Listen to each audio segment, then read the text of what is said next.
Well, just extremely proud of our team and our coaches and obviously the entire kind of University of Oregon community for how they represented down here. And again, hats off and congratulations to Coach Fisher and an unbelievable season, an unbelievable 2-year span of what they've been able to do is in this deal is extremely difficult. And again, like I said earlier, I think a lot of times that gets lost this time of year. The season becomes a failure because you don't win the championship, and we've been on that side of it too, and they had an unbelievable run. Just a tremendous total team effort by our guys, sticking together in the second half. Defensively, creating some huge plays. Saw T-Dubs burst. We talked to our receiver coach afterward. He might be moving next week. But total team effort, and very, very proud to be a part of it. Okay, we'll now take questions. Please raise your hand. Start in the middle. Marcus Pulvercam in CNN. Describe what it was like when you gained all of that momentum and were putting up all those points, and do you think this can carry over to the championship game? It's an incredible feeling. You prepare all week, and to find success and to be able to execute the way that we did, it definitely feels good.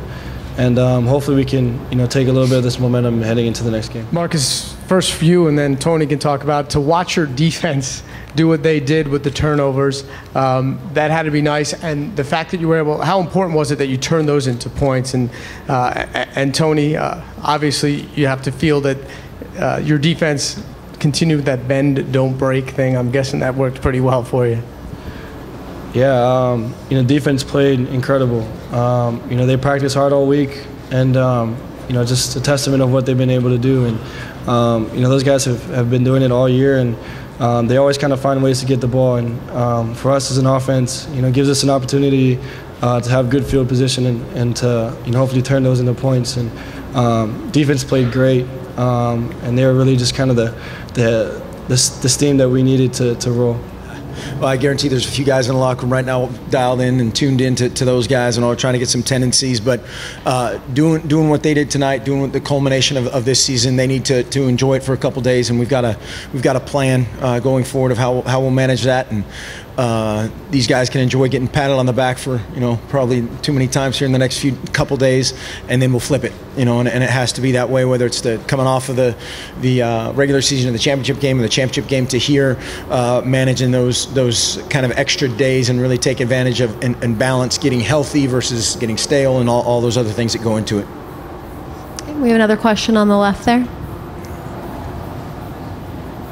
For Coach Helfrich, what happened with Devin Allen just before the game, and can you discuss the way your receivers responded, Bayless and Carrington, kind of with that curveball? Yeah, those two names that you just threw out there. Devin was unavailable for the rest of the game, and Evan Bayless played tremendously well in Pharaoh Brown's stead.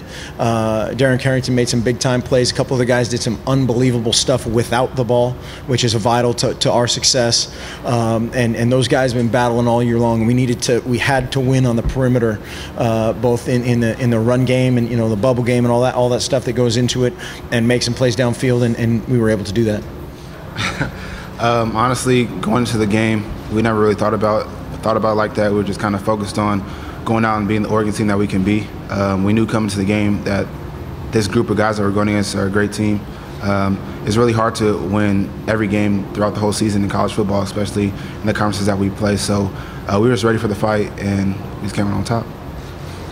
Yeah, just to kind of add on that, we knew coming in that they're a great team. They went undefeated the last 2 years for, and just that in itself says a lot about what they've been able to do. And coming in, we didn't focus on that. We just wanted to focus on ourselves and really just trying to execute to the best of our abilities. We have a question in the middle left there.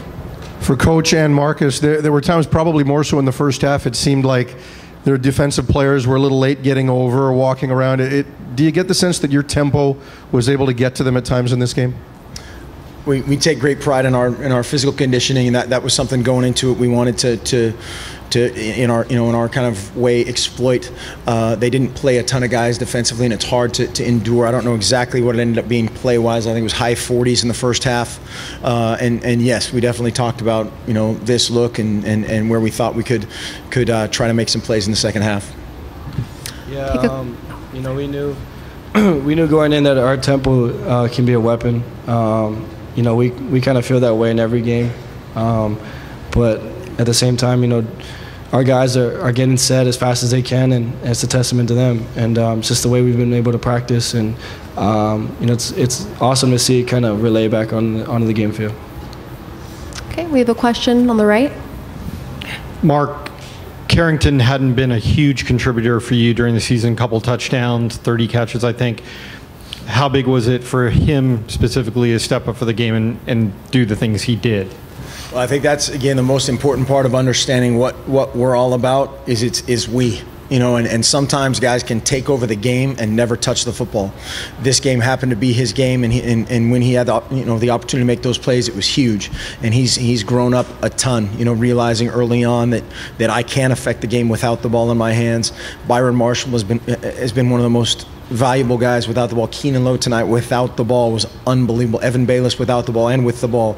And so there's sometimes, you know, it's just the ebb and flow of how our system works. You're going to touch the ball sometimes, you're not going to have it sometimes, and we need every single guy, every single play.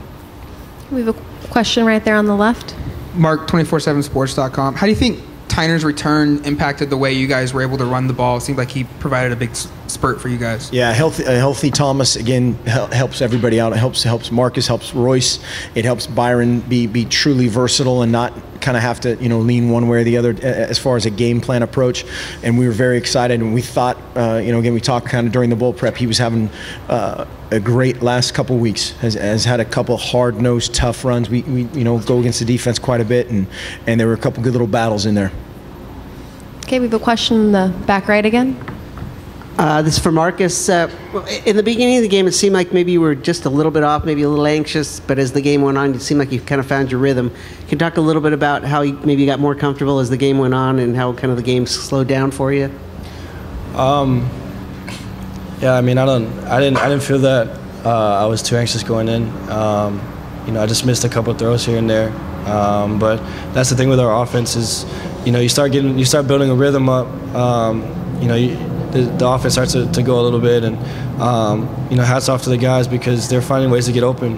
You know, that defense is very athletic, and it's tough to kind of find spots in the zone or run away from man coverage. But at the same time, you know, guys like DC, Keenan Lowe, I mean Byron, I mean, just doing a great job of getting open.